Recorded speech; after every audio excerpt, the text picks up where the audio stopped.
La psicosis, uno de los mayores enigmas para el psicoanálisis, ¿no? Bueno, en este análisis vamos a meternos de lleno en la teoría, a veces un poco densa pero fascinante, de Jacques Lacan para entender qué causa la psicosis desde su estructura. Así que prepárense porque vamos a explorar conceptos que realmente mueven el piso de cómo entendemos la realidad. Para que todo quede claro, vamos a seguir este mapa. Empezamos con la pregunta sobre la psicosis y, de a poco, vamos a ir sumando las piezas del rompecabezas lacaniano hasta tener la imagen completa. Bien, para entrarle a la teoría de Lacan, primero tenemos que entender cuál era el problema que él veía, qué es lo que quería resolver. Esta es la pregunta del millón.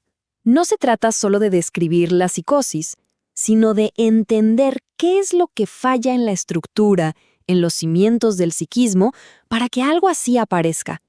Esta pregunta va a ser nuestra brújula en todo el recorrido. Antes de Lacan, hubo otros intentos de explicar esto. Por ejemplo, el antropólogo Gregory Bateson habló de la comunicación entre la madre y su hijo.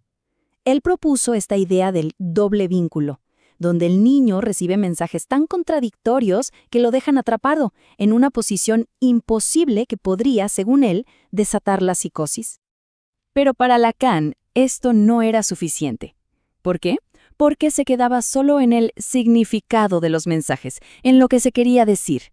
Y Lacan nos dice, ojo, se están olvidando de lo más fundamental, y eso es el significante. Es decir, la palabra misma, el símbolo, su materialidad.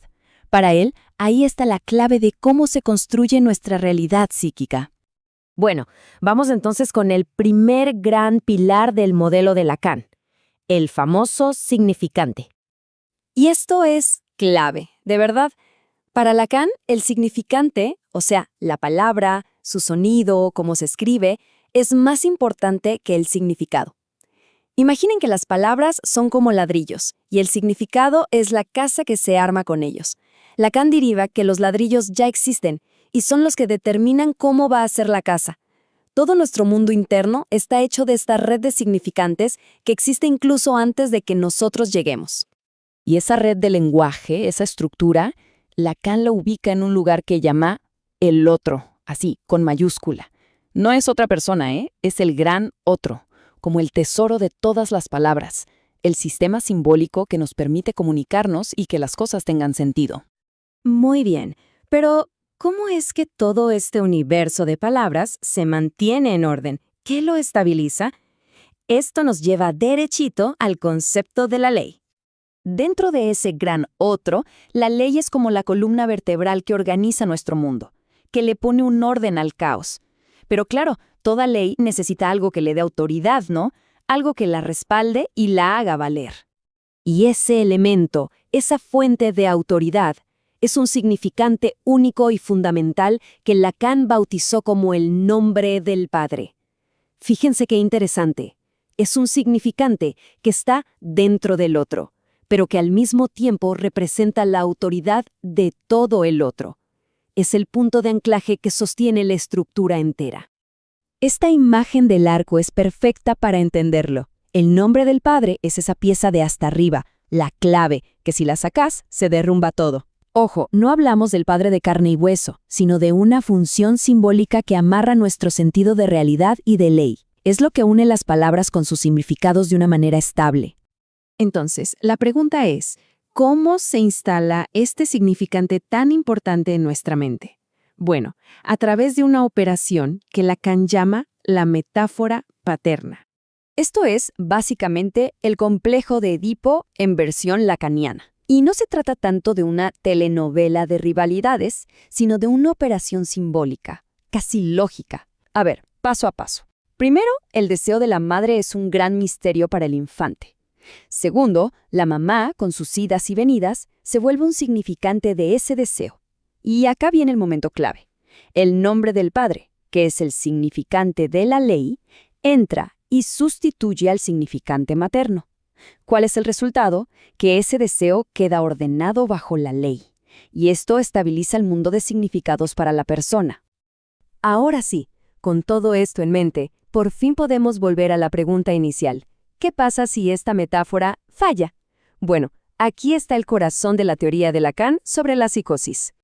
Lacan hace una distinción crucial entre la represión, que es lo que pasa en la neurosis, y la forclusión. En la forclusión, el significante del nombre del padre no es que se esconde en el inconsciente, no, es que es totalmente rechazado. Nunca llegó a inscribirse en el sistema simbólico. Simplemente no está. Y claro, esto crea un agujero, un vacío fundamental en la realidad de la persona. Entonces, cuando algún evento de la vida llama a esa pieza que falta, a esa piedra angular que no está, toda la estructura simbólica se viene abajo. Pero lo que se forcluye de lo simbólico no se esfuma sin más. Vuelve, pero vuelve desde afuera, desde lo que Lacan llama lo real. O sea, desde aquello que no se puede nombrar ni simbolizar. Y se experimenta como alucinaciones, voces aterradoras o ideas delirantes. Porque es el significante que regresa, pero suelto, sin estar enganchado a ninguna cadena de sentido. Entonces, el punto central es este. Para Lacan, la psicosis no es un problema de personalidad ni de mala comunicación, es una falla muy específica en la estructura misma del lenguaje. Hagamos un repaso rápido de toda la cadena lógica. Partimos de que la realidad se arma con el lenguaje, un lenguaje que necesita un anclaje, el nombre del padre. Este se instala con la metáfora paterna. Si eso falla, tenemos la forclusión, que deja un hueco. Y cuando la vida toca ese hueco, la realidad colapsa. Como ven, es un argumento puramente estructural, de principio a fin. Y esta cita lo deja clarísimo. La teoría va sobre una función simbólica. No importa si el padre real fue bueno, malo, si estuvo o no estuvo. Lo que importa, lo decisivo, es que esa función se haya inscrito en el otro de la persona. Esto nos deja con una reflexión final bastante potente. Si la base de una realidad que sentimos sólida es una operación de lenguaje, una metáfora, nos muestra lo increíblemente frágil y construido que es, en el fondo, el mundo que damos por sentado.